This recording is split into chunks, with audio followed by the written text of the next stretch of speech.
বিছানার এক কোণে জড়সড় হয়ে অর্ধনগ্ন অবস্থায় বসে কান্না করছে তুহা। গায়ের শাড়িটা কোনো মতে নিজের সাথে আষ্টেপৃষ্ঠে জড়িয়ে নেয়। সারা শরীর যন্ত্রণায় ছটফট করছে সে। পিঠে ঘাড়ে কামড়ের লাল দাগগুলো স্পষ্ট।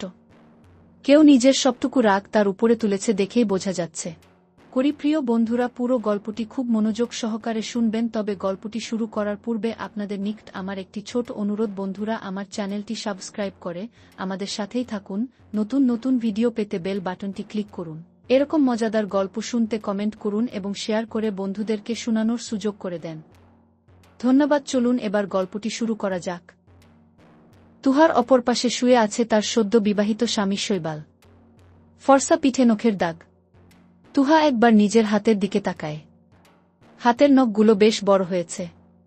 সে ফের ফুপিয়ে কেঁদে উঠলে ধমকে উঠে তার স্বামী শৈবাল। চোখ গরম করে বলে, মোরা কান্না জুড়ে দিয়েছ কেন?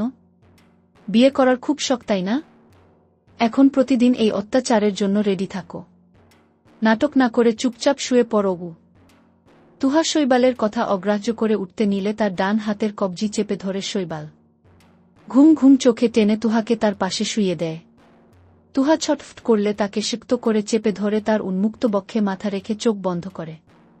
তুহার কাছে সবকিছু অসহ্যকর লাগছে। মুখে হাত চেপে ডুকরে কেঁদে উঠে সে। তার সুন্দর গোছানো জীবনটা কি থেকে কি হয়ে গেল। তুহা চোখ বন্ধ করে তার বাবার কথা ভাবে। উনি সুস্থ আছে? এখন কি করছে? চোখ বন্ধ করতেই তার জীবনের বিভৎস অতীতের ঘটনা মনে পড়ে। তুহার বয়স যখন 14 বছর তখন তার মা মারা যায়।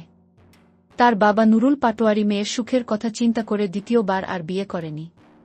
তুহার চাচা, চাচি, চাচাতো ভাই আর তার পিতা মিলে তাদের সংসার। তার চাচাতো ভাই রাফি সারাদিন পথে ঘাটে বখাটেপনা করে রাতে মদ খেয়ে বাড়ি ফেরা নিত্যদিনের কাজ।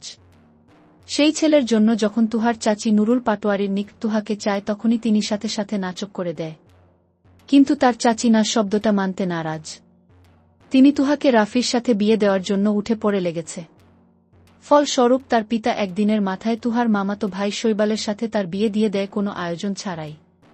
তার মা কুসুম বেগম মারা যাওয়ার পর থেকে তুহার মামাদের সাথে তার পিতা খুব একটা যোগাযোগ করে না। তার মামাও ভুলে বসেছিল বোনের একমাত্র মেয়ে এবং তার স্বামীর কথা।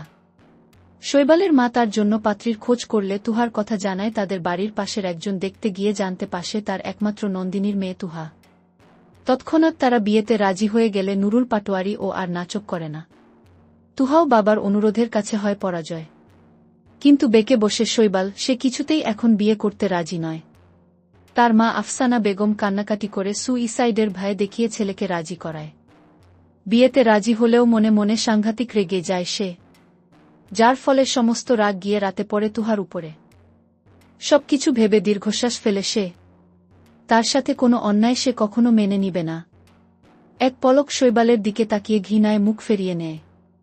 এক সময় তার বাহুডোরেই ঘুমিয়ে পড়ে সে। রোদের তেজে চোখ বন্ধ করে রাখা দুষ্কর ঠেকছে তুহার নিকট। চোখ পিট পিট করে তাকিয়ে অন্য পাশে ফিরতে গেলে শরীরের ব্যথায় কুকিয়ে উঠে তুহা চোখ মেলে তাকাতেই নজরে পড়ে শৈবালের ফর্সা মুখখানা। মনে করার চেষ্টা করে এই ছেলেটাকে, সে এখানে কি করছে সবকিছু মনে পড়তেই তার দিকে তাকিয়ে দীর্ঘশ্বাস ফেলে তুহা। শৈবালের বাঁধন থেকে নিজেকে আলগা করে শরীরে বিয়ের শাড়িটা জড়িয়ে উঠে পড়ে সে। জামাকাপড় নিয়ে ওয়াশরুমে ঢুকে শরীরে পানির স্পর্শ লাগতেই সারা শরীর জ্বলে উঠে তার। দাঁতে দাঁত চেপে সহ্য করে গোসল করে রুম থেকে বের হয় তুহা। শ্বশুর বাড়ির প্রথম দিন তুহা বেশ ভয়ে ভয়েই আছে। এই বাড়ির মানুষগুলো চেনা হয়েও বড্ড অচেনা।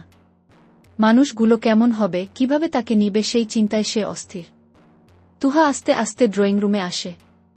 সেখানে আগে থেকেই বসেছিল তার মামি মানে শাশুড়িমা। তার সাথে আরও 2-3 জন মহিলা বসে আছে। তুহা সেখানে যেতেই সবার নজর এসে পড়ে তার দিকে। সবাই এমনভাবে তার দিকে তাকাচ্ছে মনে হচ্ছে চোখ দিয়ে গিলে খাবে। মধ্যবয়স্ক মহিলা একজন বলে বসল, আপনার ছেলের বউ, তাই না? সামনে এতজন মানুষকে দেখেও সালাম দিচ্ছে না, কি মেয়েরে বাবা, আদব কায়দা শেখায়নি কেউ? তার কথার ধরনে তুহা হালকা ঢোক গিলে মিনমিনে স্বরে সালাম দেয়। তার সালাম শুনে কেউ কেউ মুখ বাঁকিয়ে নেও, আবার কেউ সালামের জবাব দেয়। তাদের মধ্যে থেকে আরেকজন মহিলা বলে উঠে, আপনার বুমার গায়ের রং তো ফর্সা আছে, তা বাপের বাড়ি থেইকা কি দিল শুনি? কথাটা শুনে খারাপ লাগে তুহার। এই জিনিসগুলো নিয়ে চিন্তা করার মতো মানুষ এখনো আছে? তার মামি কি এই কথার জবাব দিবে? তুহা অস্বস্তি নিয়ে তার দিকে তাকালে তিনি বলেন, তুহা আমার নন্দের মেয়ে, মানে আমার মেয়ের মতো। আর আমি যদি আমার মেয়ে প্রিয়র দিয়ে দেই তাহলে কখনোই যৌতুক দিব না। যেখানে আমার মেয়ের জন্য যৌতুক দিব না সেখানে আরেক মেয়েকে কিভাবে যৌতুক নিয়ে ঘরে আনব? আপনারা আমার শৈবালের বুকে দেখতে এসেছেন, দেখা হয়ে গেলে দয়া করে চলে যান। আমি বা আমার তুহা কেউই এসব শোনার জন্য প্রস্তুত না। গিয়ে মায়েদের কথাগুলো হয়তো এরকমই হয়। তুহা প্রশান্তিতে আবেশে চোখ বন্ধ করে ফেলে। ওই মহিলারা চোখ মুখ কালো করে উঠে চলে যায়। তুহা তখনও দাঁড়িয়ে থাকে। আফসানা বেগম উঠে এগিয়ে আসে তার দিকে। হাত টেনে টেবিলে বসাতে বসাতে বলে, খাবি আয়, এসব কথায় একদম কান নিবি না। এরা থাকেই এসব বলার জন্য। তুহা কিছু বলে না, নীরবে সম্মতি জানায়। আফসানা বেগম তুহাকে বিভিন্ন ধরনের কথা বলছে আর তুহা সেসব মনোযোগ সহকারে শ্রবণ করছে। তার খাওয়ার মাঝে নিচে নেমে আসে শৈবাল। তাকে নামতে দেখে আফসানা বেগম বলে, তুই এখন বের হবি শৈবাল? কিছু খেয়ে যা বাপ, না খেয়ে সকালে বের হয় না গু। শৈবাল মায়ের কথাতে তার দিকে পূর্ণ দৃষ্টিতে তাকায়। অতঃপর শ্লেষাত্মক হাসি হেসে বলে, যাকে নিয়ে এসেছ তাকে খাওয়াও। আমার বিন্দুমাত্র ইচ্ছে নেই তার পাশে বসে খাও। অপমানে চোখ টলমল করে উঠে তুহার। গলায় পরোটা আটকে যায়। বহু কষ্টে সেটা গিলে নেয় সে। সামনে তাকিয়ে দেখে শৈবালের প্রস্থান। ছেলের কথা শুনে মুখ কালো হয়ে যায় আফসানা বেগমের। আর চোখে একবার তুহার দিকে তাকায়। মা হারা মেয়েটার জন্য বড্ড মায়া হয় তার। তুহা প্লেটে কোনোরকম হাত ধুয়ে উঠে যেতে নিলে আফসানা বেগম শুধায়, না খেয়ে উঠে না তুহা গু? তারপর একটু থেমে বলে, আমার ছেলেটা একটু বদমেজাজি, জানি তোমার মানিয়ে নিতে কষ্ট হবে। কিন্তু বিশ্বাস করো, ওর কোনো মেয়ের সাথেই সম্পর্ক কেউ। নাক উঁচু, একটু অহংকারী টাইপের। তোমাকে সেই অহংকারের ভিত নাড়িয়ে দিতে হবে। পারবে না তুমি মা? কান্না চাপিয়ে রেখে তুহা বলে, জীবনটা কোনো সিনেমা বা উপন্যাসের কাহিনী না মামনি, এটা বাস্তব জীবন। আর এখানে সব কিছু মেনে নেওয়া আর মানিয়ে নেওয়া সহজ না গে। তার কথা শুনে আফসানা বেগম হাসে। এগিয়ে যায় তার দিকে। মাথায় হাত রেখে বলে, জীবনটা নাটকের চাইতেও নাটকীয়।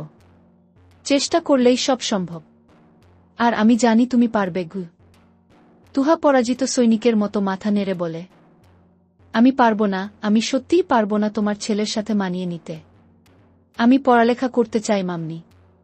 আমি তোমার ছেলের থেকে দূরে থাকতে চাই, অনেক দূরে। মা মারা গেলেও বাবার কলিজার টুকরো ছিল তুহা। সব সময় সব বিপদ কটু কথা থেকে তাকে আগলে রাখত। বাবার আদরের কন্যার কখনো কোনো সমস্যা হয়নি। নুরুল পাটোয়ারি মেয়ে চাওয়ার আগেই সব কিছু হাজির করেছে। তাই তার মেয়ে হয়ে তুহা হঠাৎ করে শৈবালের এই ব্যবহার নিতে পারছে না। ব্যাপারটা বুঝে হতাশ হয় না আফসানা বেগম। বুঝানোর ভঙ্গিতে তাকে বলে, তুমি পড়াশোনা করবে, সব কিছু করবে। তোমার এখনো সংসার সামলানোর মতো বয়স হয়নি। তাই আমি তোমাকে সংসার সামলাতে বলবো না। তুমি পড়াশোনা করো, কিন্তু দূরে যাওয়ার কথা বলবে না প্লিজ গু। শৈবালের হাসপাতাল থেকে ফোন আসায় তড়িঘড়ি করে রেডি হয়ে সে বের হয়। পেশেন্ট দেখতে হবে তাকে। হুট করে বিয়ে হওয়া, ছুটি নেওয়া হয়নি, বা বলা চলে সে ইচ্ছে করেই ছুটি নেয়নি। তাড়াহুড়ো করে বের হয়ে যাওয়ার কারণে মোবাইল নিতে ভুলে যায় সে, যার কারণে আবারও ফিরে আসতে হয় তাকে। দরজাতে পা রাখতেই মায়ের কথা শুনে ভ্রু কুঁচকে তাকায় সে। গম্ভীর স্বরে বলে, 20 লক্ষ টাকা কাবিন রেখে বিয়ে করেছি, বিয়ের পরের দিন দূরে চলে যাওয়ার জন্য না। আগে টাকা উসুল করা হবে, তারপর যেখানে ইচ্ছে যাওয়া হবে। জোর করে বিয়ে করিয়ে এখন তোমার আদরের বুটা চলে যেতে চাইছে কেন মা? বিয়ে করার স্বাদ পেতে হবে না?